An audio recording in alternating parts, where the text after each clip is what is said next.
So today's lecture is being done via video since I'm not at school today, but we're going to go through and talk about the Treaty of Versailles, and in particular take a look at what's in the treaty and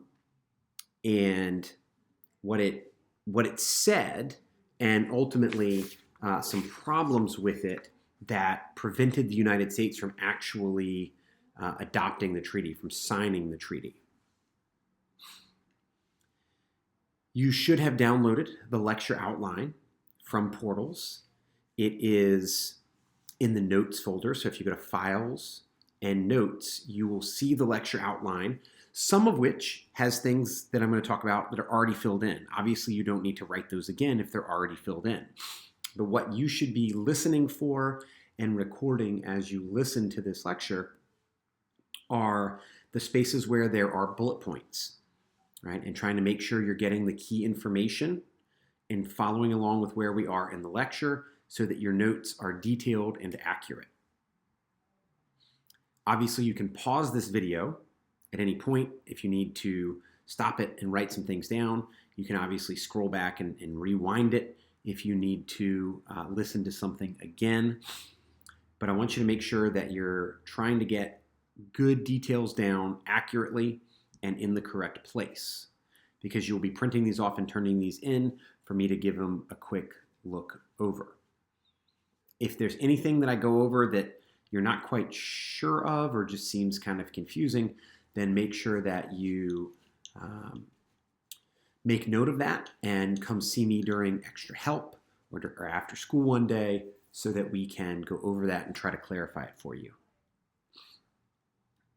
So there's a couple of topics you'll notice, sort of headings in the lecture outline. And the first thing we're going to talk about is the 14 points. The 14 points were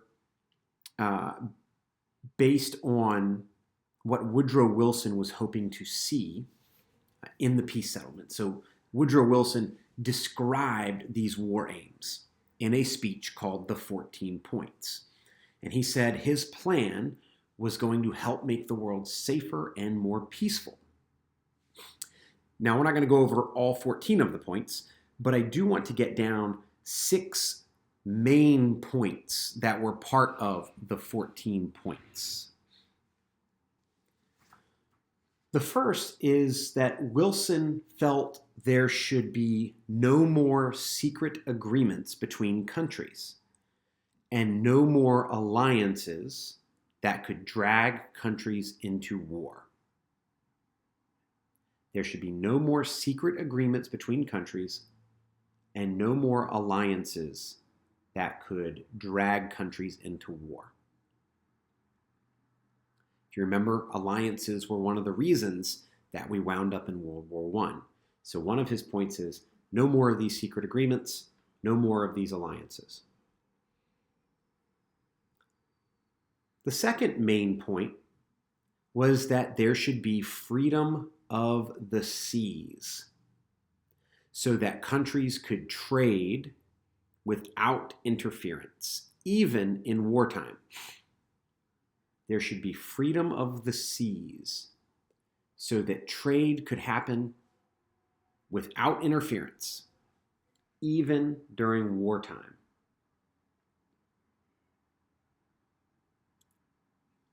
A third main point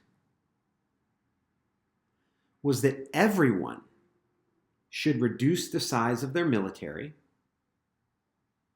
and the amount of weapons that they had so that they would not be so eager to go to war. Everyone, all countries, should reduce the size of their military and the amount of weapons they had so that they wouldn't be so eager to go to war. If you remember, one of the causes of the war was that militarism. So Wilson's hoping to cut back on that militarism. The fourth main point was that all land that had been taken during the war should be returned to its rightful owner. All land that had been taken during the war should be returned to its rightful owner.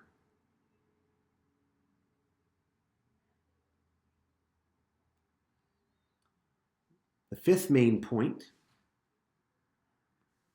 was that there should be freedom and independence for people living in colonies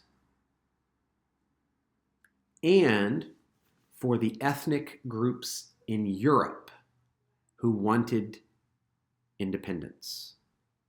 There should be freedom and independence for people living in colonies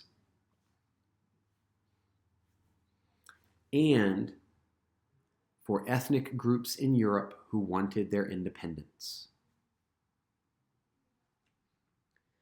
This addresses that cause of nationalism, right? Remember that you had Bosnians who wanted to be with Serbia.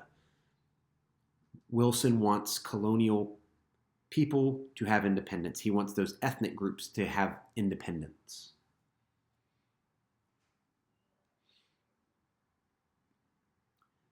The sixth main point, and this was a really important one to Woodrow Wilson, was that there should be a League of Nations. A League of Nations. So that countries could get together and discuss disagreements and settle them peacefully. He wanted to create a League of Nations so countries could discuss disagreements and settle them peacefully.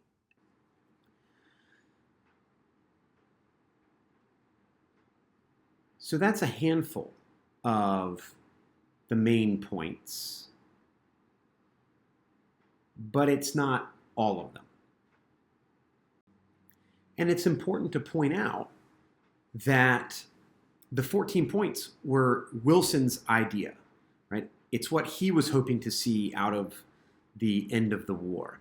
Our allies, France and Britain, were not involved in coming up with those. And so they're going to have very different ideas about what the peace treaty should look like. When Germany surrendered in November of 1918, they were very much hoping the peace treaty would be based on the 14 points because it actually took it fairly easy on Germany. So Germany was hoping that it might sort of follow those 14 points. So for the rest of the lecture, we're actually going to get into the treaty itself, right? We've said, okay, the 14 points is what Wilson was hoping for. So what does the treaty actually end up saying? And so there's sort of three parts left to the lecture. We're going to look at an overview of the treaty, just kind of a quick little snapshot. We'll take a look at what the treaty actually says. And then we'll take a look at a couple problems with the treaty that ultimately lead the United States to reject it and to decide not to sign the treaty. So let's start with an overview of the treaty. When the war ends, the major countries who fought in the war are going to come together in Paris about 2 months after the war ends to create the official treaty to end the war. And so Woodrow Wilson decided to travel to Paris to represent the United States, participate in the peace conference, and to try to make sure that the 14 points were followed. And Wilson, as you can see in the picture here, was welcomed like, a rock star. Here he was coming to Paris, the leader of the Americans who helped to come and win the war for the Allies. He was welcomed like a celebrity. However, right, he's coming there to try to make sure the 14 points are followed. But a couple of things about that I want you to get down. One is that the treaty that the Allies ended up with did not follow all of Wilson's ideas, and it wasn't very popular in Congress. Right? The treaty the Allies end up writing doesn't follow all of Wilson's ideas, and it's not very popular in Congress. And so two, That leads the Senate to reject the treaty. And the U.S. never signed it. So that's like a real quick snapshot of the overview. Right? The treaty winds up not being very popular in the United States, in Congress, and so we actually never sign it. So you have, for several weeks, these delegates meet and they debate, and they come up with a treaty. So if the U.S. doesn't sign it, right, that leads to the question of, well, why? Why didn't we sign it? What did the treaty actually say? Well, a couple things that it says. For one, the Austrian Empire and parts of the Russian Empire were divided up into new countries, new nation states. And most of these new countries were fairly small, and they still were broken up into multiple ethnic groups. So to give you kind of an example here, if you see these red lines, it marks the old boundaries of where like Germany and Austria-Hungary were. And you can see that inside of those red lines, there's a bunch of new countries, right? Yugoslavia, Czechoslovakia, the country of Austria. These are new countries that used to be part all of Austria-Hungary. And so they're broken up, they're split up into new countries, but they still are sort of divided up into different ethnic groups. A second main part of the treaty is that Germany was blamed for starting the war and was punished. So I'm going to talk about 5 details of how Germany was punished that I want to make sure you get down in your lecture notes. 1, Germany had to give up land to France, Poland, and Denmark, and they also lost their colonies. They had to give up land to France, Poland, and Denmark, and they also lost their colonies. Second, Germany had to admit that they were to blame for the war.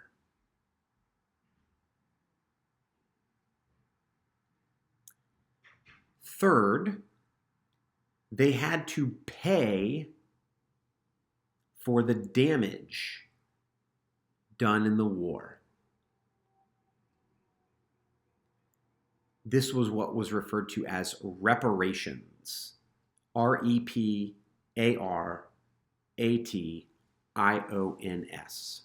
Okay, so Germany had to pay reparations, or in other words, they had to pay for the damage from the war. Fourth, Germany lost their Navy, Air Force, and most of their army.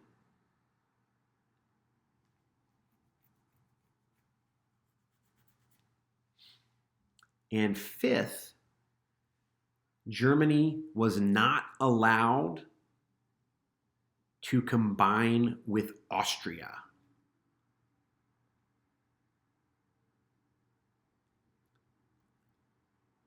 Austria has a lot in common culturally with Germany.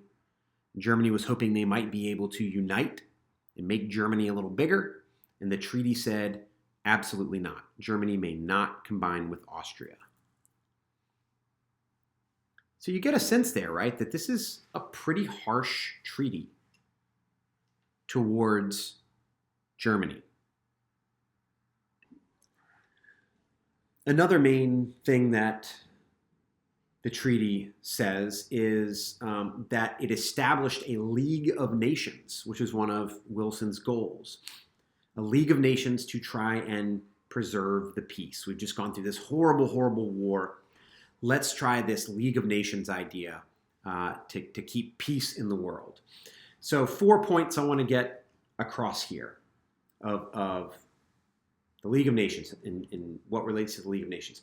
One, the League of Nations could discuss disagreements among its members. Right? If some countries had some problems with each other, right, they could discuss it and hopefully come to a peaceful settlement in the League of Nations. Second, the League of Nations could vote economic sanctions, sanctions, sanctions. The League of Nations could vote economic sanctions to try and change behaviors. And this was a way to kind of punish a country to get them to stop doing something. So for example, if a country is doing something wrong, rather than go to war, we could all agree not to trade with that country until they stopped doing that. That's an example of an economic sanction. A third important point about the League of Nations is that Germany and Russia were excluded from the League of Nations. And a fourth very important point to understand is that the United States never joined the League of Nations.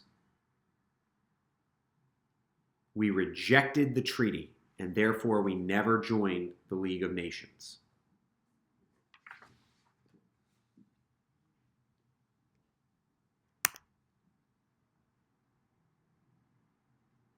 So the last main topic we're going to talk about are the problems with the treaties. And again, we've got four main points we're going to talk about, four big problems. So you can see here, right, that the political cartoon, right, that the figure being squeezed by the Allies represents Germany, and the peace terms are being forced down Germany's throats. So one big problem with the treaty is that only the winning countries were allowed at the peace conference.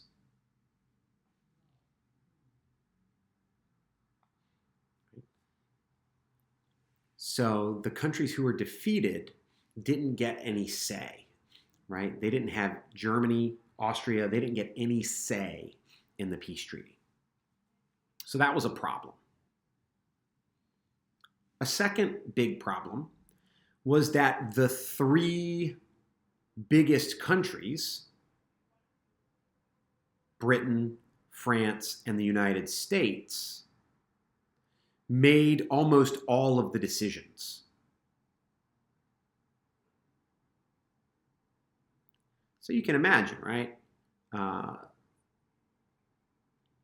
That gives those countries an awful lot of say and power, and other countries might not agree with those three. So only the three largest countries, Britain, France, and the US, were making most of the decisions. The third big problem is that President Wilson only included people from his own political party, the Democrats.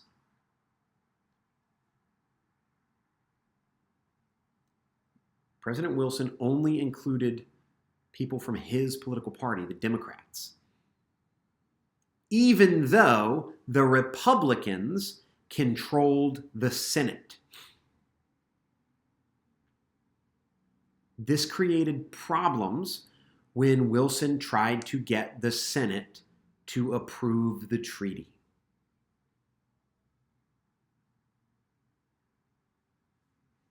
And so there's a little political cartoon right here that illustrates that, right? The peace treaty after the Senate got through with it, right? Wilson didn't include Republicans, but he needed the Republicans to approve the treaty, and they just beat it up, right? And they refused to sign the treaty. And then lastly, the fourth big problem with the treaty was that even though Wilson was popular with the people of Europe, the leaders often ignored his opinions. He might have been very popular with the people, right? And they threw parades for him. But the European leaders often ignored his opinions. So, if you need to, go back and rewatch parts of this video. Make sure that you've got bullet points down. If you feel like you're missing something or you've got bullet points that aren't filled in, you could check with a classmate and say, hey, I'm missing a bullet point here. How did you fill it in? I just want you to focus on making sure you've got the key information recorded and that it makes sense to you. And I want you to make sure that you save your lecture notes onto your computer. And I'm going to ask you to print those for Monday.